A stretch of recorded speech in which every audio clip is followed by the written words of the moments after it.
तो Cauchy Schwarz inequality बताने वाला हूँ, जो कि हमेशा आती है, बीएससी में भी आती है, एमएससी में भी आती है।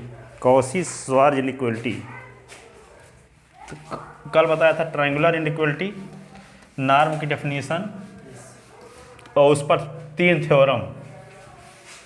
थ्योरम कल बहुत ज़्यादा पढ़ाया था। ठीक है, Cauchy Schwarz inequality, state and proof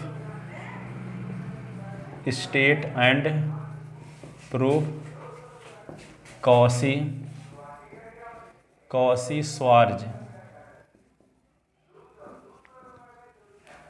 ठीक है, Cauchy Schwarz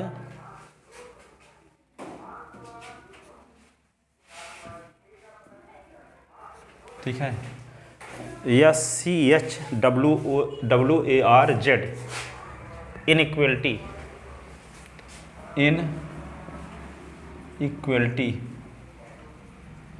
Cauchy Schwarz inequality, state and proof Cauchy Schwarz inequality. ठीक है, तो लिखो in any inner product space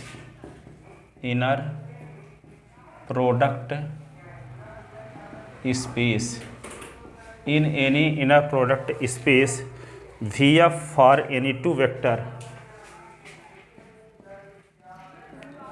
space VF for any two vector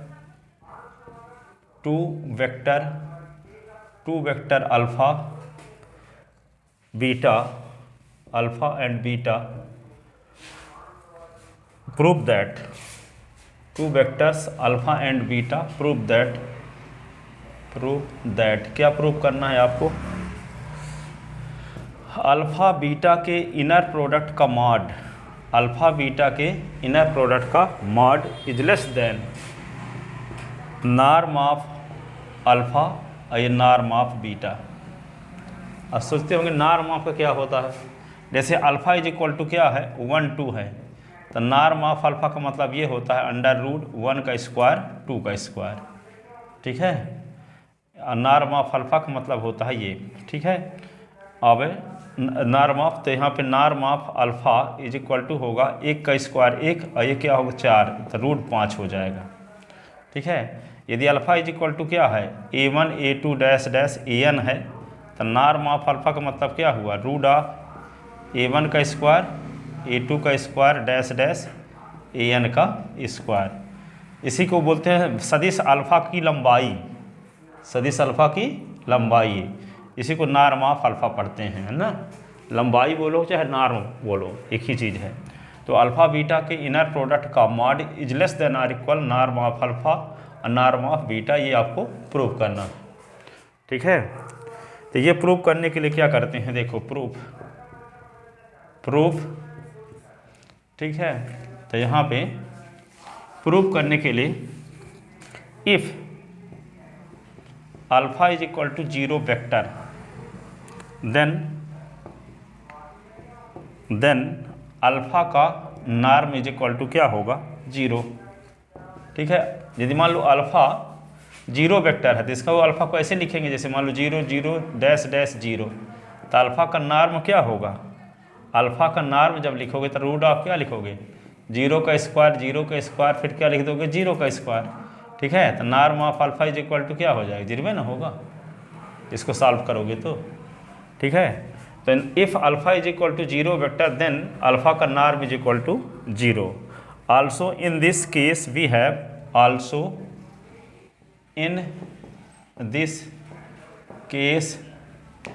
have देखो अल्फ़ा और बीटा का inner product निकालते हैं, तो अल्फ़ा के स्थान पे क्या लिख दें 0 वेक्टर ना, तो 0 वेक्टर लिख देंगे और यहाँ पे बीटा का इनर प्रोडक्ट। तो 0 वेक्टर को क्या लिख सकते हैं हम, ऐसे लिख सकते हैं 0 × 0 वेक्टर भी लिख देंगे तो कोई फ़र्क नहीं पड़ेगा, और ये होगा बीटा। अब ये जानते हो कल थ्योरम प्रूव किए थे, देखो ए अल्फ़ा और बीटा का जब इनर प्रोडक्ट निकालते हैं तो ए बाहर हो जाता है, अल्फ़ा बीटा होता है।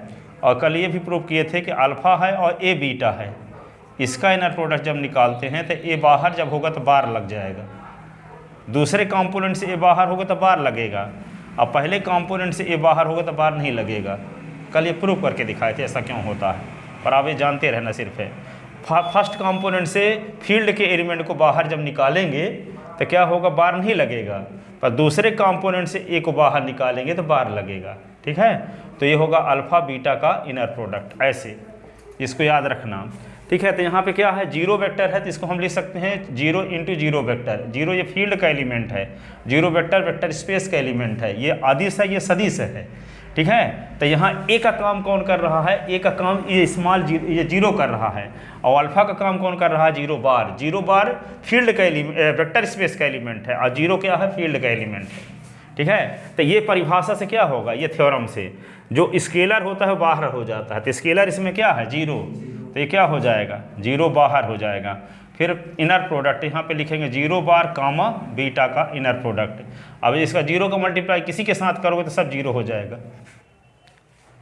तो देखो यहाँ पे क्या आ गया, अल्फ़ा बीटा का इनर प्रोडक्ट क्या आ गया, जीरो। तो इसका मॉड भी कर देंगे तब क्या रहेगा, अल्फ़ा और बीटा के इनर प्रोडक्ट का मॉड भी जीरो का मॉड, जीरो का मॉड जीरो होता है, तो यहाँ अल्फ़ा बीटा के इनर प्रोडक्ट का मॉड बराबर जीरो।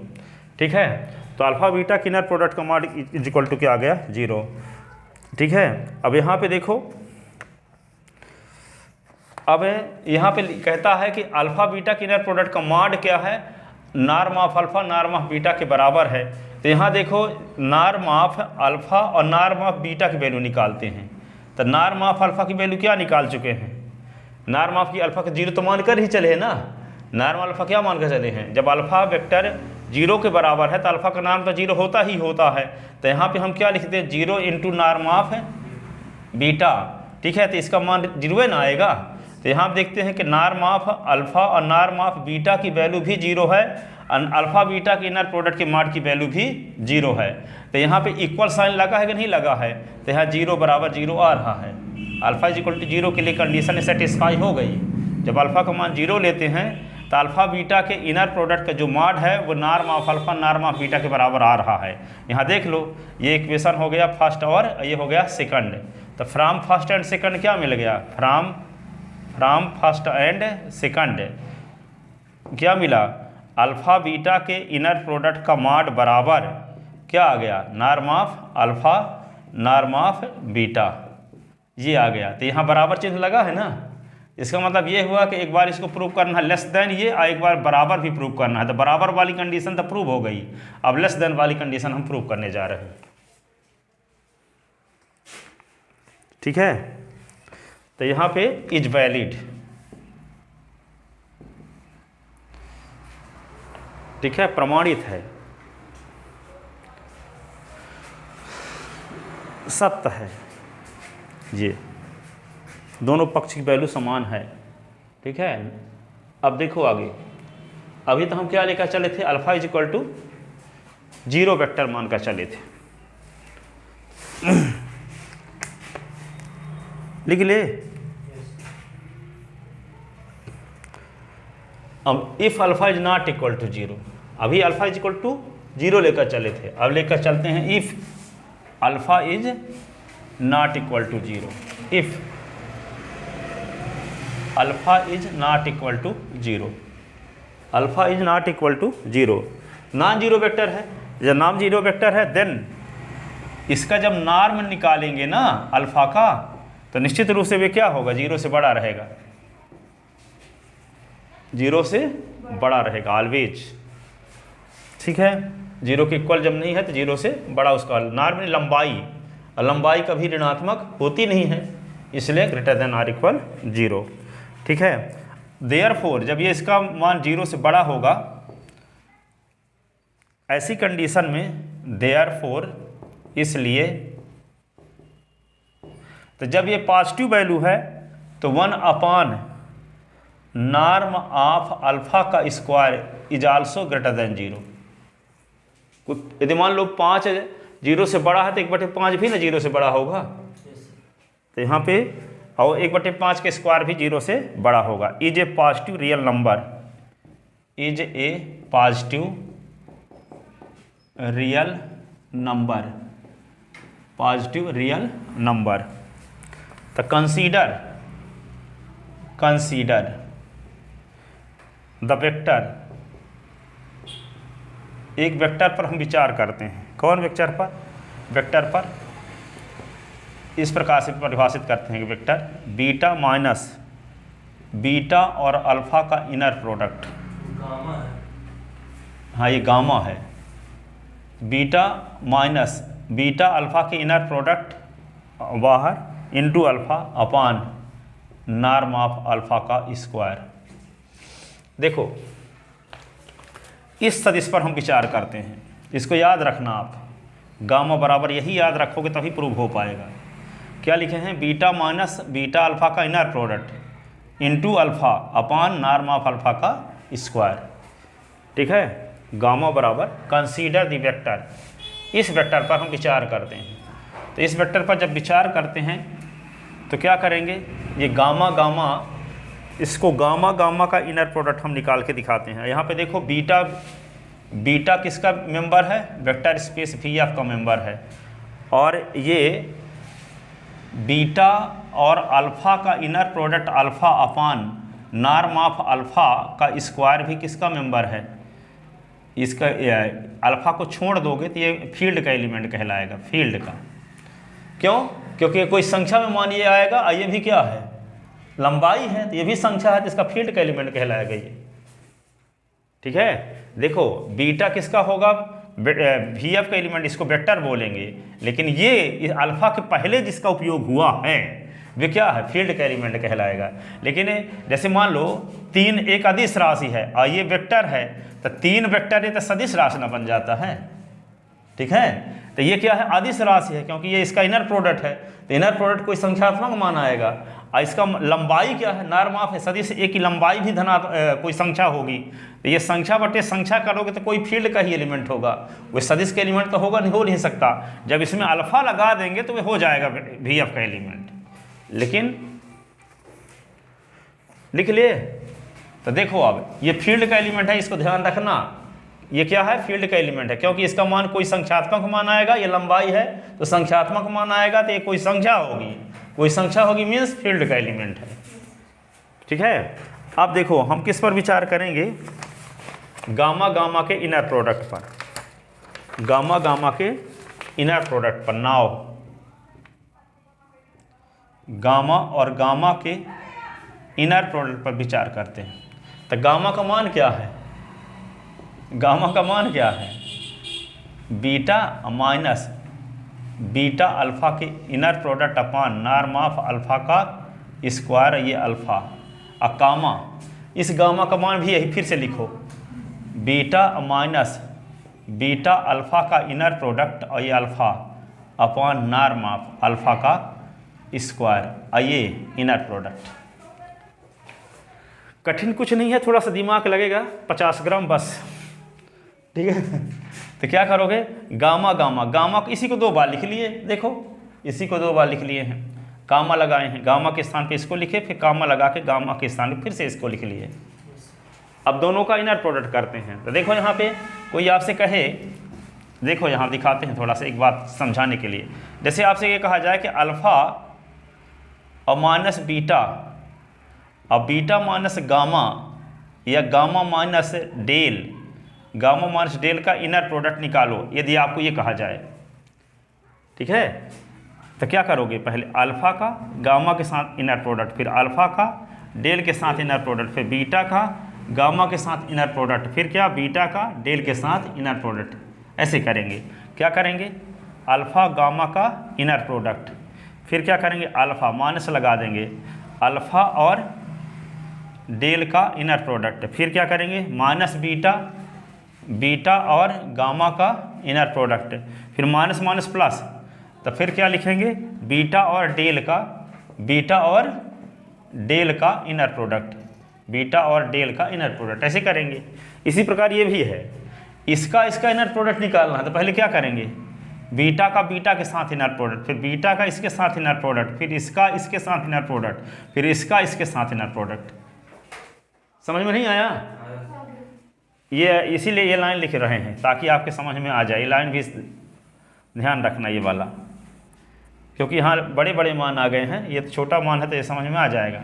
और करेंगे हम इसी प्रकार जैसे इसमें किए हैं वैसे यहाँ भी करने वाले हैं।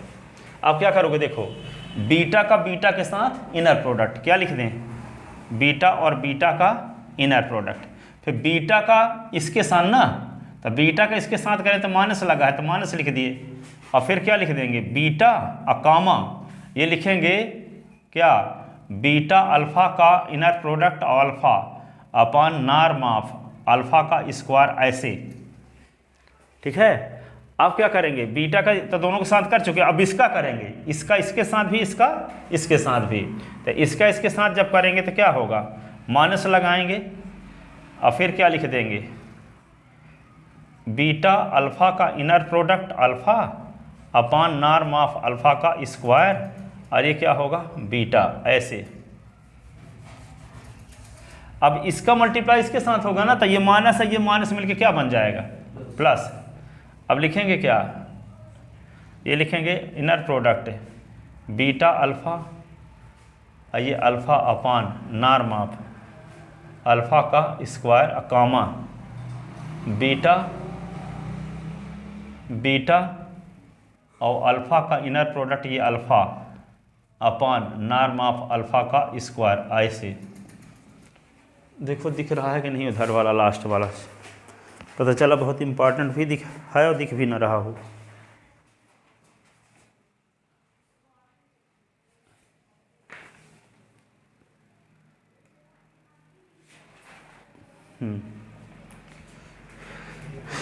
अब क्या करेंगे,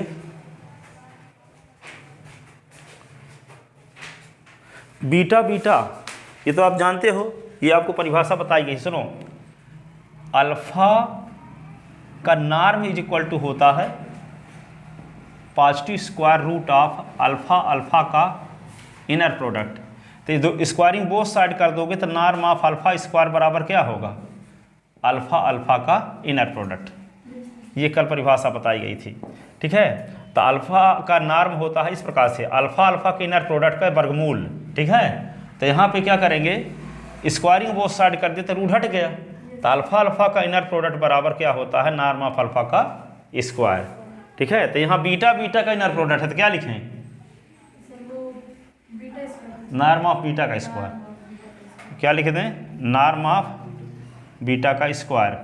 अब आपको ये डेफिनेशन बताए हैं, देखो ये डेफिनेशन बताए हैं कि जब अल्फ़ा ए बीटा का इनर प्रोडक्ट निकालते हैं, दूसरे कंपोनेंट से एक को बाहर निकालते हैं तो ए में बार लगता है, दूसरे कंपोनेंट से एक को बाहर निकालते हैं तो बार। यहाँ पे क्या, अल्फ़ा और बीटा का इनर प्रोडक्ट। तो यहाँ देखो इन दोनों में ये अदिश राशि जो है दूसरे में है, इसको हम बाहर निकालेंगे, तो जब बाहर निकालेंगे तो इसमें बार लग जाएगा। ये ए का काम कर रहा है, इतना फील्ड का एलिमेंट है ना, ये ऊपर हम दिखाए भी कहीं, ये देखो ये फील्ड का एलिमेंट है। जब ये फील्ड का एलिमेंट है और दूसरे कंपोनेंट में है तो दूसरे कंपोनेंट से बाहर निकालेंगे तो बार लगेगा, पहले से निकालेंगे तो बार नहीं लगेगा। ठीक है। तो क्या लिख देंगे यहाँ पे, बीटा अल्फ़ा के इनर प्रोडक्ट का conjugate upon norm of alpha का स्क्वायर, ऐसे। और फिर लिख देंगे ये बीटा, और यहाँ क्या लिख देंगे जो बचा है ये, इसके अलावा अल्फ़ा का इनर प्रोडक्ट। ठीक है। अब क्या करेंगे, देखो इसमें पहले कंपोनेंट से बाहर निकालने वाले हैं। देखो यहाँ पहले कंपोनेंट में स्केलर है ना, यहाँ तो पहले कंपोनेंट से बाहर निकालेंगे तो कॉन्जुगेट लगाने की ज़रूरत नहीं है। तो यहाँ पे क्या लिख दें, बीटा और अल्फ़ा का inner product upon norm of alpha का स्क्वायर, तो बचा क्या, अल्फ़ा और बीटा का इनर प्रोडक्ट। ठीक है। अब देखो पहले कंपोनेंट से यहाँ बाहर निकालना है, दूसरे से भी। देखो यहाँ पे पहले में भी है स्केलर क्वांटिटी और दूसरे में भी है स्केलर क्वांटिटी, तो पहले से निकालेंगे तो इसमें बार और तो नहीं लगेगा, लेकिन इस दूसरे से निकालेंगे तो बार लगेगा। ठीक है। तो इसमें क्या लिख देंगे, प्लस, ये लिखेंगे बीटा अल्फ़ा का inner product upon norm of alpha का स्क्वायर। और यहाँ क्या करेंगे, ये इनर प्रोडक्ट है ना बीटा अल्फ़ा, तो यहाँ पे क्या करेंगे, बीटा अल्फ़ा का इनर प्रोडक्ट का conjugate upon norm of alpha का स्क्वायर। अब फिर क्या बचेगा, पहले से बच गया अल्फ़ा और दूसरे से बच गया अल्फ़ा, अल्फ़ा अल्फ़ा का इनर प्रोडक्ट, अल्फ़ा अल्फ़ा का इनर प्रोडक्ट। ठीक है, अब क्या करोगे, अल्फ़ा अल्फ़ा का इनर प्रोडक्ट क्या बन जाएगा, norm of alpha square, norm of alpha square बन जाएगा। तो लिखते हैं इसको आगे स्टेप में। तो देखो ये नॉर्म ऑफ बीटा का स्क्वायर, आइए बीटा अल्फ़ा के इनर प्रोडक्ट का कॉन्जुगेट, ये बीटा अल्फ़ा का inner product upon norm of alpha का स्क्वायर। ये क्या है, बीटा अल्फ़ा अल्फ़ा बीटा। ठीक है, तो इसमें क्या लिख देते हैं, beta alpha upon norm of alpha का स्क्वायर, ये होगा अल्फ़ा बीटा का इनर प्रोडक्ट ऐसे। इसमें क्या करेंगे, बीटा और अल्फ़ा के इनर प्रोडक्ट और बीटा अल्फ़ा के इनर प्रोडक्ट का कॉन्जुगेट अपॉन क्या होगा, ये बीटा है नॉर्म ऑफ अल्फ़ा का स्क्वायर, नॉर्म ऑफ अल्फ़ा का स्क्वायर, इसको क्या लिख सकते हैं, नॉर्म ऑफ अल्फ़ा का स्क्वायर, तो एक ठो कट गया, नॉर्म ऑफ अल्फ़ा का स्क्वायर एक कट गया ना। ठीक है,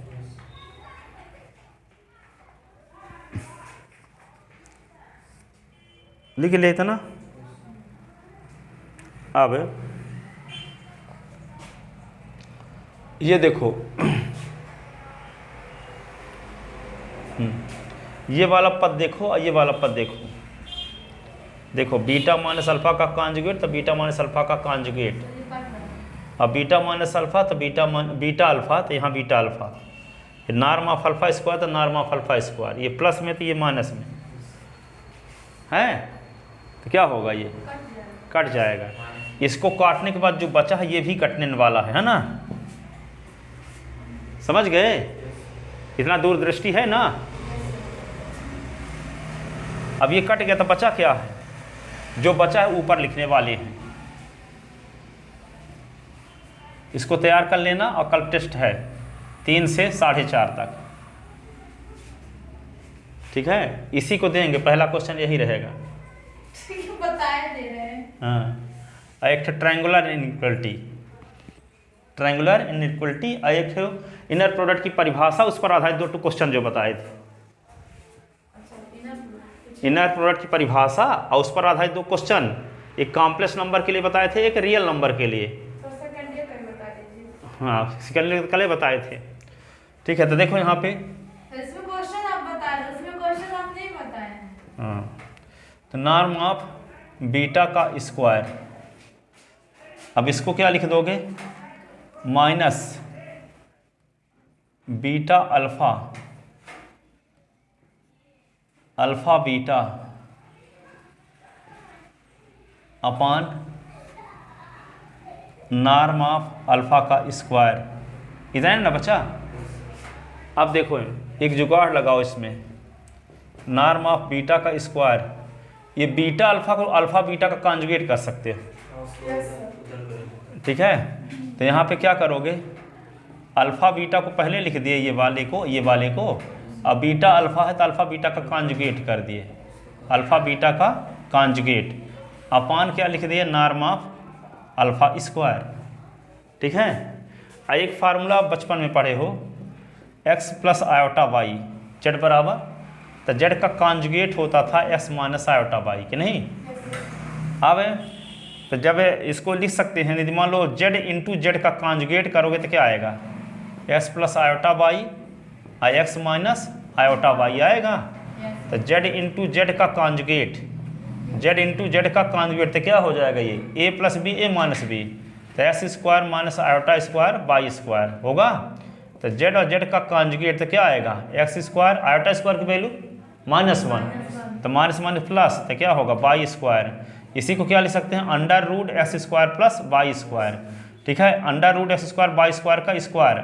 आइए आप भी जानते थे कि जेड बराबर यदि एक्स प्लस आयोटा वाई है तो जेड का मॉड क्या होता है, under root x square plus y square होता है। जेड का mod under root x square y square. तो यहाँ under root x square y square के स्थान पे मॉड ऑफ जेड लिख सकते हैं। तो मॉड ऑफ जेड लिख देंगे यहाँ, तो मॉड ऑफ जेड का स्क्वायर है। तो यहाँ पे जेड और जेड का कॉन्जुगेट क्या होता है, जेड और जेड का कॉन्जुगेट होता है मॉड ऑफ जेड का स्क्वायर। जेड और जेड का कॉन्जुगेट क्या होता है, जेड और जेड का कॉन्जुगेट। अब जेड का काम कर रहा है अल्फा माइनस बीटा का इनर प्रोडक्ट और जेड बार का काम कर रहा है अल्फा माइनस बीटा का कॉन्जुगेट। तो ये क्या हो जाएगा, अल्फा के इनर प्रोडक्ट के मॉड का स्क्वायर।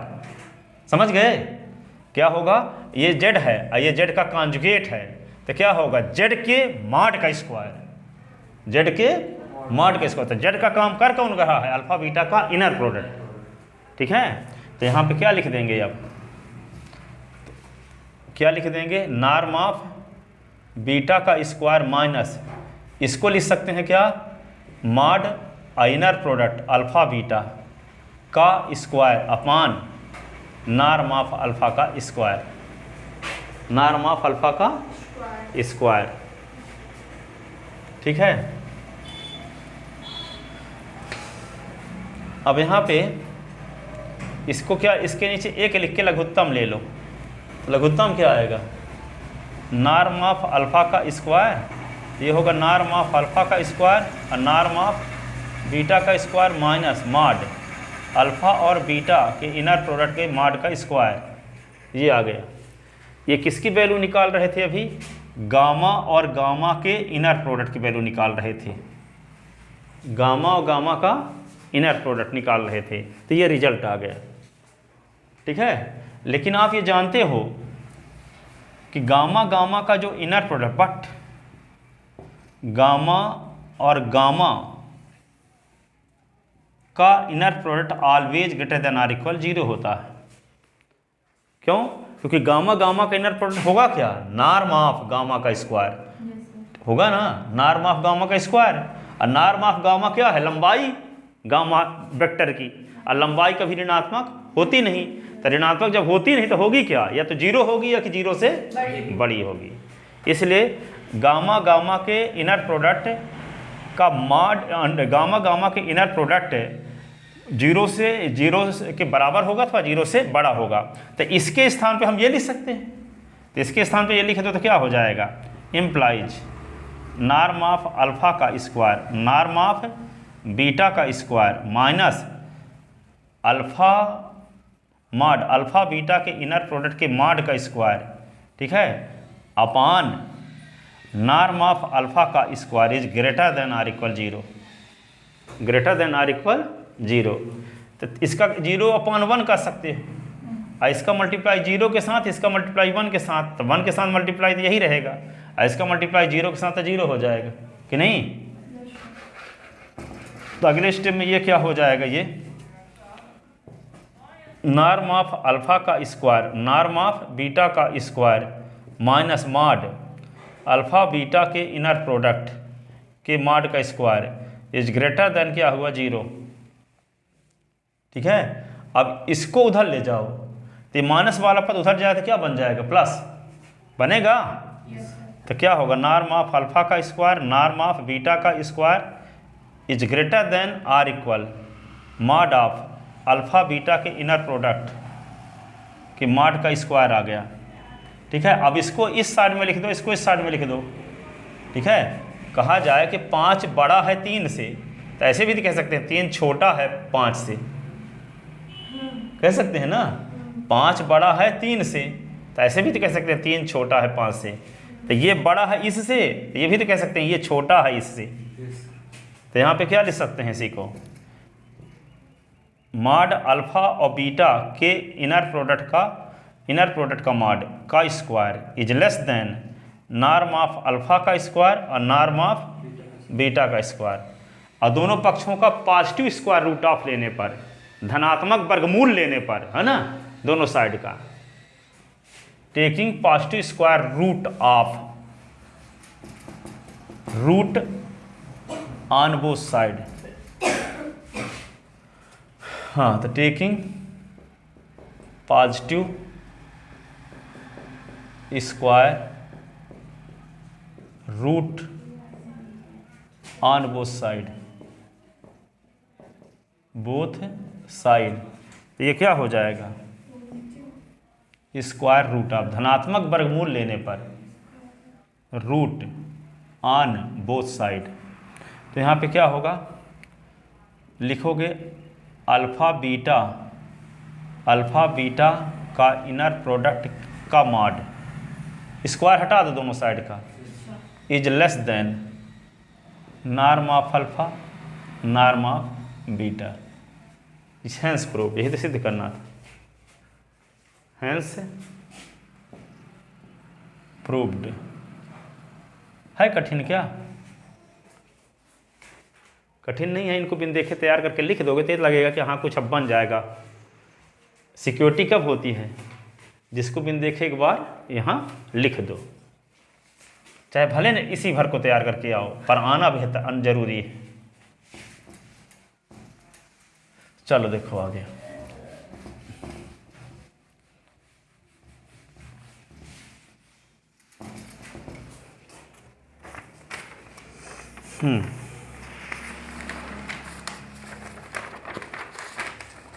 अगला क्वेश्चन ये है, prove that for alpha comma beta belong in V2C where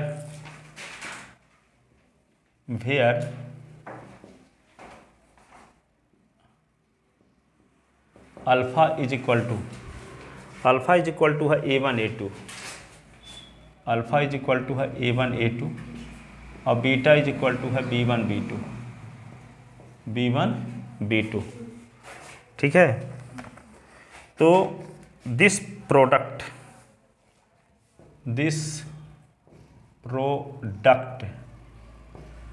कौन प्रोडक्ट, अल्फ़ा और ये बीटा, अल्फ़ा और बीटा, तो इसका प्रोडक्ट जो होगा A1 plus A2 plus B1 plus B2 है। ऐसे इस प्रकार से ये प्रोडक्ट डिफाइंड है। अल्फ़ा और बीटा में ये वाला साइन लगाने से ये सभी कंपोनेंट का सम आ गया, ताकि जो ये प्रोडक्ट है ये इनर प्रोडक्ट है कि नहीं है, इनर प्रोडक्ट है कि नहीं है। ठीक है, तो इसका वीक पॉइंट निकालो। ठीक है, अब मान लो कोई PhD किया है तो कोई जॉब क्यों नहीं कर सकता, तो कहोगे उसके कोतवाली में उसका रिपोर्ट दर्ज है उसके नाम पे। ठीक है, तो इसका मतलब क्या है कि वे नहीं कर सकता नौकरी। तो इसी प्रकार इसका वीक पॉइंट ढूंढो, क्यों ये इनर प्रोडक्ट नहीं है, ये इनर प्रोडक्ट क्यों नहीं है। तो उसके इनर प्रोडक्ट होने के लिए ज़रूरी 3 कंडीशन है। 3 कंडीशन में एक भी कंडीशन दिखा दो कि सेटिस्फाई नहीं हो रही है 3 कंडीशन में से, तो वो इनर प्रोडक्ट नहीं है। जैसे किसी को दिखाना हो कि ग्रुप नहीं है, तो क्या दिखाना जरूरी है, G1 G2 G3 G4 property में से कोई एक प्रॉपर्टी होल्ड ना हो रही हो, तब कहेंगे कि क्या है, ग्रुप नहीं है। ठीक है, तो अल्फा बीटा में ये साइन लगाने से ये हो जाता है।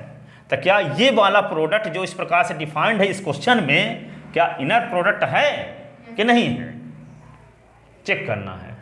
तो this product is not inner product, this product is not, हमको दिखाना है इनर प्रोडक्ट,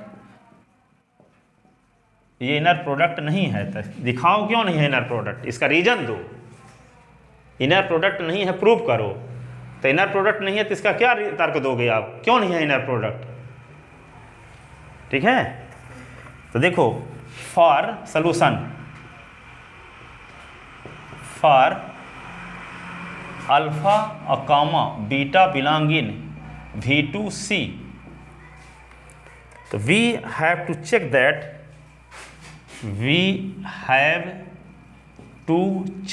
जांच करते हैं, check that conjugate symmetry property, conjugate symmetry property. तो कॉन्जुगेट सिमेट्री प्रॉपर्टी देखते हैं। तो देखो अल्फ़ा और बीटा का हम क्या निकालते हैं, इनर प्रोडक्ट। तो डिफाइन कैसे है, A1 plus A2 plus B1 plus B2, इस प्रकार से डिफाइंड है।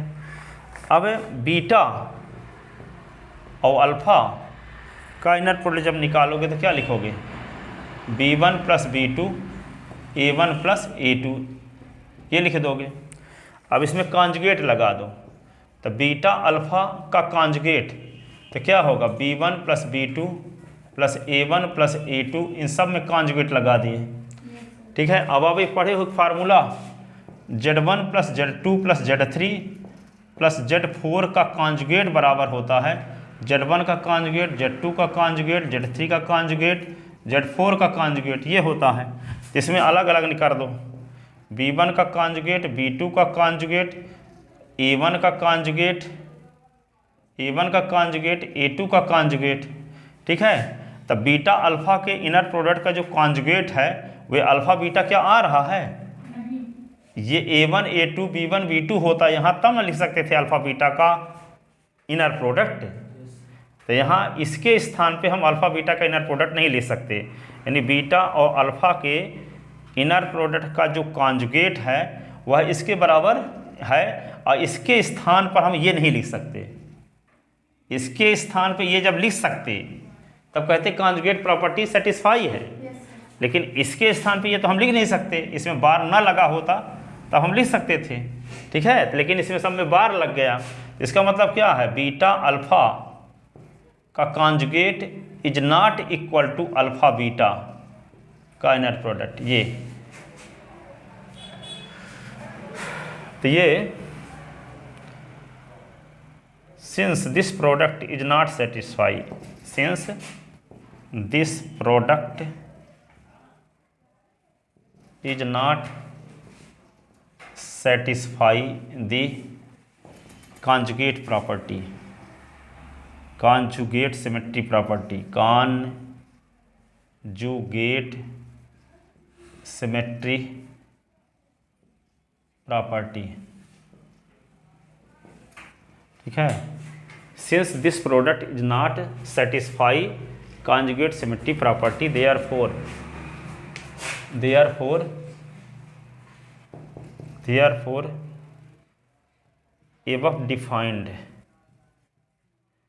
above defined product is not inner product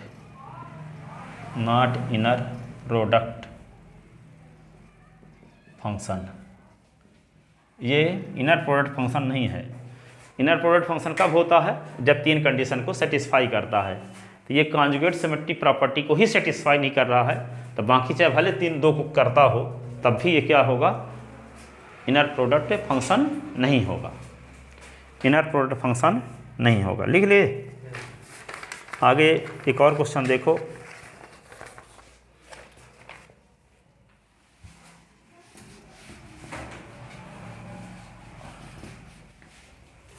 अगला क्वेश्चन ये है,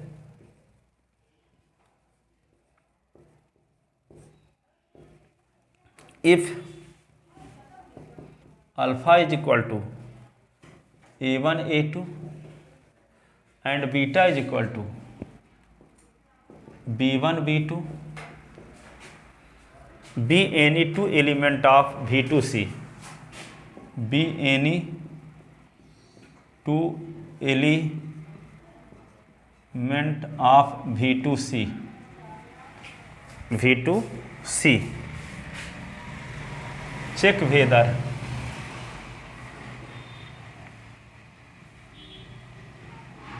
चेक वेदर जांच कीजिए दिस प्रोडक्ट, कौन प्रोडक्ट, दिस प्रोडक्ट, यह प्रोडक्ट, यह गुणन, कौन गुणन, अल्फ़ा और बीटा में ये साइन जब लगाते हैं तो ये साइन का काम क्या है, इस प्रकार से करता है, A1 इंटू B1 का कॉन्जुगेट, A2 इंटू B2 का कॉन्जुगेट, A1 इंटू B1 का कॉन्जुगेट, A2 इंटू B2 का कॉन्जुगेट हो जाता है ये साइन लगाने से। वो सिर्फ B1 और B2 में कॉन्जुगेट लगा है, पूरे में नहीं लगा है। नहीं, B1 भर में लगा है, B2 भर में लगा, पूरे में नहीं लगा है। ऐसे है जैसे A1 है ना, तो B1 का कॉन्जुगेट, फिर A2 है और फिर B2 में कॉन्जुगेट, A1 में नहीं लगा है। ठीक है। Check whether this product is a inner product, is an inner product. ये प्रोडक्ट इनर प्रोडक्ट है। ये प्रोडक्ट इनर प्रोडक्ट कब होगा? जब ये प्रोडक्ट 3 कंडीशन को सेटिस्फाई करता। हाँ,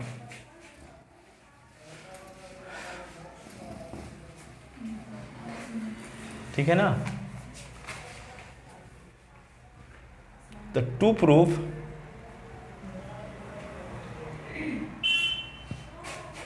एवा product is inner product,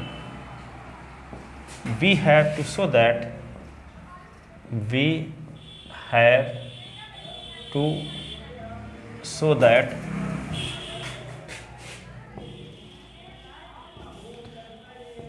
above defined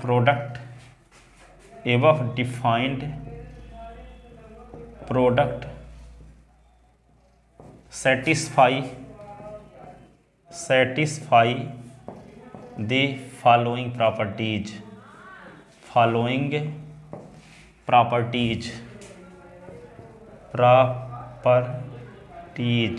तो पहला प्रॉपर्टी क्या है? I1। I1 का मतलब क्या है? Non negativity. Non negativity. तो नॉन निगेटिविटी में क्या करेंगे? क्या दिखाना पड़ता है? अल्फा का inner product greater than or equal 0। ठीक है। टू प्रूफ दिखाना पड़ता है। To proof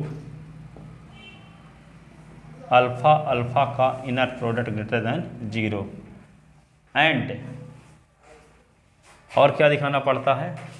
norm of alpha का inner product is equal to 0 if and only if alpha is equal to 0, है ना। एंड अल्फा का inner product is equal to 0 if and only if alpha is equal to 0, ये दिखाना पड़ता है। तो पहले हम क्या देखते हैं? अल्फा का इनर प्रोडक्ट निकालते हैं। अल्फा का इनर प्रोडक्ट, तो अल्फा का फुल फॉर्म क्या है? A1 A2, और यहाँ पे A1 A2। अब इसमें इनर प्रोडक्ट लगा दिए, इसका मतलब क्या होगा? ये A1 का कॉन्जुगेट प्लस A2 A2 का कॉन्जुगेट। तो आप जानते तो हो Z और Z का कॉन्जुगेट बराबर मॉड ऑफ Z का स्क्वायर होता है ना। Z और Z का कॉन्जुगेट मॉड ऑफ Z का स्क्वायर। तो A1 और A1 का कॉन्जुगेट क्या हो जाएगा? मॉड ऑफ A1 का स्क्वायर और मॉड ऑफ A2 का स्क्वायर। ठीक है। तो ये जानते हो मॉड लगा है तो कभी निगेटिव होगा, तो पॉजिटिव होगा अथवा 0 के बराबर होगा। तो इसका मतलब क्या है? ये is greater than or equal 0। Negative किसी हालत में होने का चांस है नहीं। पहली वजह मॉड लगा है, दूसरी वजह स्क्वायर भी लगा, तो हमेशा 0 होगा तो 0 से बड़े होगा, निगेटिव होने का चांस नहीं है।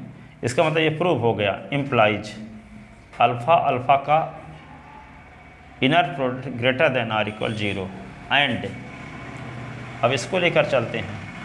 अल्फा का इनर प्रोडक्ट 0 लेकर चलो तो दिखाओ कि अल्फा बराबर 0। तो अल्फा का इनर प्रोडक्ट क्या होगा? A1 A2 ना, और फिर A1 A2 का इनर प्रोडक्ट, तो इसका inner product is equal to 0 लेकर चलो। अब इसका इनर प्रोडक्ट निकालो तो क्या लिखोगे? A1 और A1 का कॉन्जुगेट प्लस A2 और A2 का कॉन्जुगेट इज इक्वल टू 0। अब इसको क्या लिख सकते हैं? मॉड ऑफ A1 का स्क्वायर और मॉड ऑफ A2 का square is equal to 0।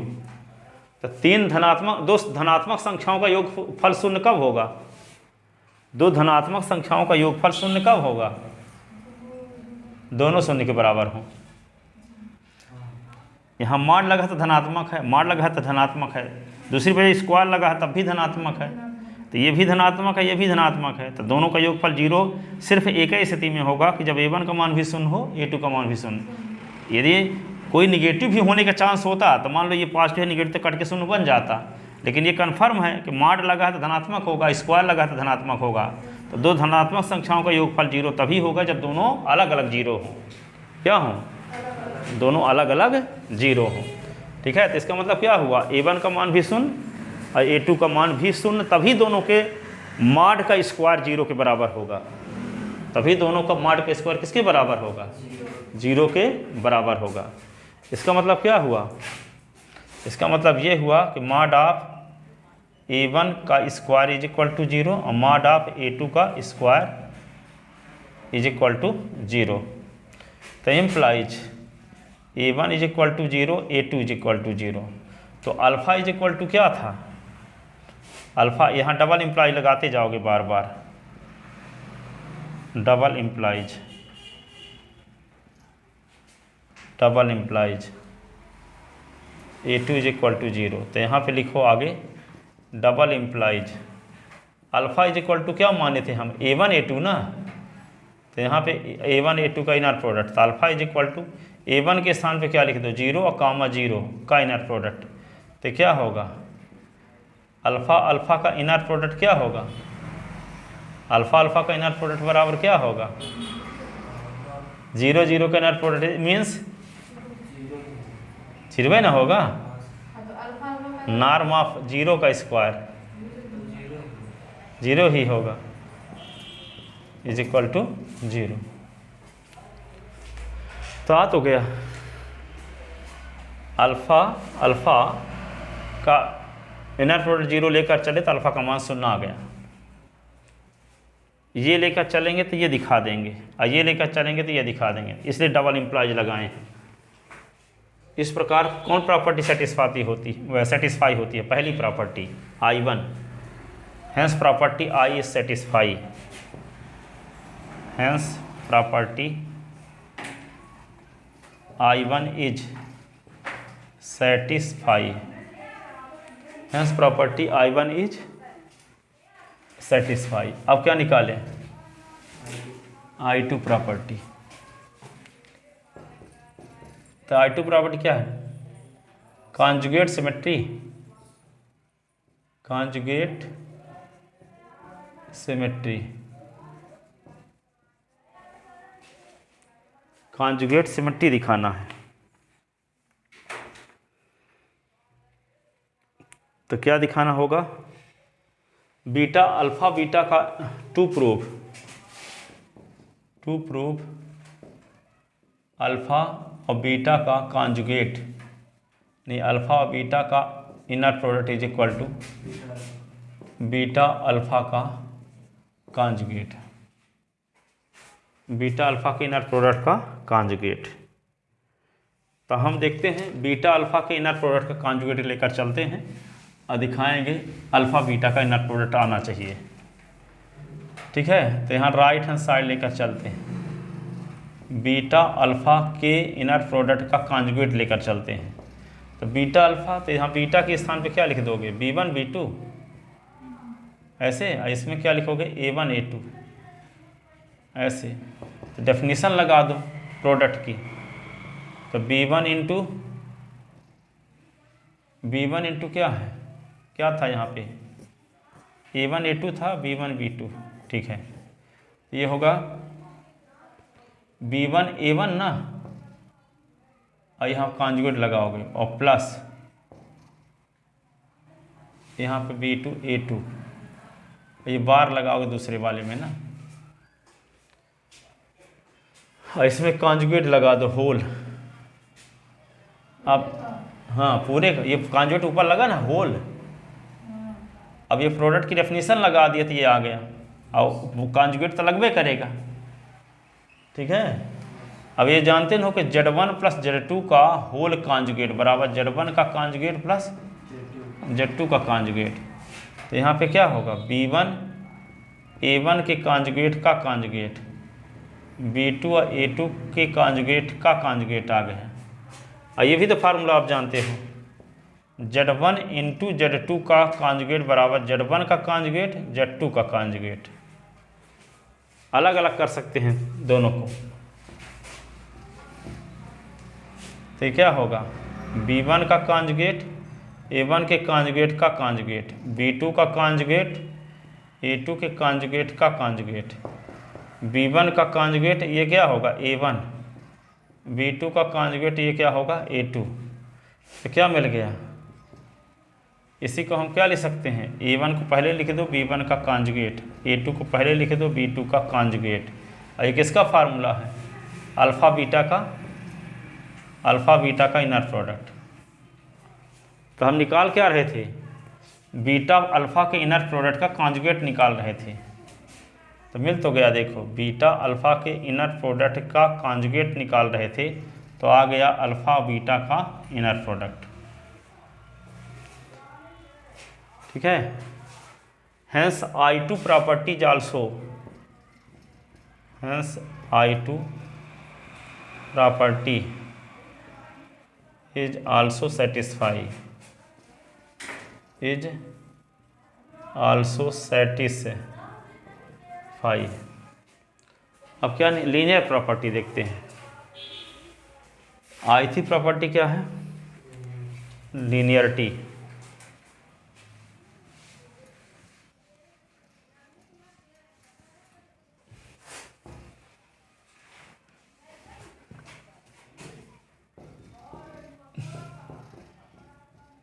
Linear property, तो लीनियर प्रॉपर्टी में क्या दिखाना पड़ता है, लीनियर प्रॉपर्टी में क्या दिखाना पड़ता है,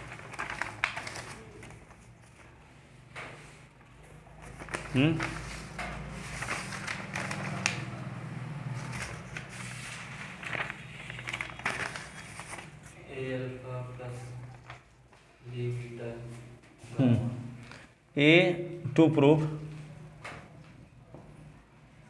ए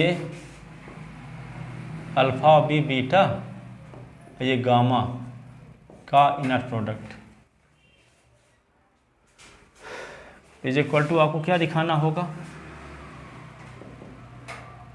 ए इंटू अल्फ़ा गामा और बी,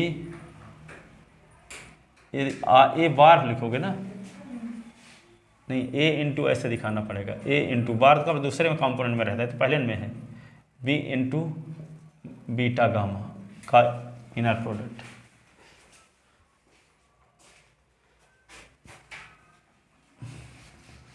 तो इसको देखो पहले सॉल्व कर लेते हैं, इसको ए अल्फ़ा और बी बीटा को सॉल्व कर लेते हैं पहले। तो ए अल्फ़ा के स्थान पे क्या लिखोगे, A1 A2 क्या है, A1 A2 ना है, ये B1 B2, ये क्या होगा A1 A2, B1 और B2 दोनों को जोड़ दो तो क्या हो जाएगा, दोनों को जोड़ोगे तो A1 plus B1, A2 plus B2 ऐसे होगा। तो यहाँ पे लिखते हैं आप ए अल्फ़ा और बी बीटा और फिर गामा का इनर प्रोडक्ट लेकर चलते हैं। तो इसके स्थान पे तो हम ये लिख सकते हैं A1 प्लस B1 ऐसे, A2 B2 ऐसे। अब गामा के स्थान पे क्या लिख देंगे, C1 और C2 ऐसे, ये इनर प्रोडक्ट, इनर प्रोडक्ट। तो ये इनर प्रोडक्ट की डेफिनेशन जब लगाओगे इस प्रोडक्ट की, तो पहला कंपोनेंट इनटू दूसरे कंपोनेंट का बार, यही ना, पहला कंपोनेंट इनटू दूसरे का बार। तो यहाँ पे क्या होगा, A1 B1, यहाँ पे C1 का बार प्लस A2 और B2 इंटू C2 का बार ऐसे।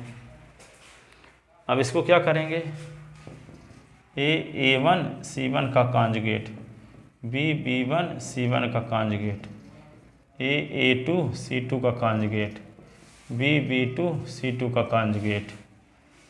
अब क्या करेंगे, इसका फर्स्ट कंपोनेंट इसका फर्स्ट कंपोनेंट पहले लिख लो। तो A1 C1 का कॉन्जुगेट A2 C2 का कॉन्जुगेट, ये क्या होगा B1 C1 का कॉन्जुगेट B2 C2 का कॉन्जुगेट, ऐसे लिख दिए। जिससे A कॉमन ले ले दोनों से, तो क्या बचा A1 और C1 का कॉन्जुगेट A2 और C2 का कॉन्जुगेट। B कॉमन तो क्या लिखेंगे B1 और C1 का कॉन्जुगेट और B2 और C2 का कॉन्जुगेट। ठीक है। और ये किसकी वैल्यू है, अल्फ़ा और गामा का इनर प्रोडक्ट, और ये बीटा और गामा का इनर प्रोडक्ट। तो यहाँ A लिख दो, ये अल्फ़ा और गामा का इनर प्रोडक्ट, और ये क्या लिख दो B बीटा और गामा का इनर प्रोडक्ट। ठीक है, यही तो हमें लाना भी था। ये किसकी वैल्यू है, A अल्फ़ा और B बीटा गामा का इनर प्रोडक्ट बराबर ये। Hence property I3 is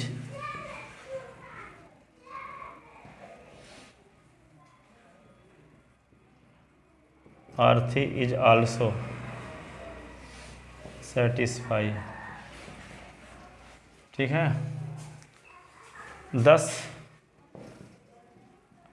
above defined function is inner product function। Inner product function है, ठीक है ना।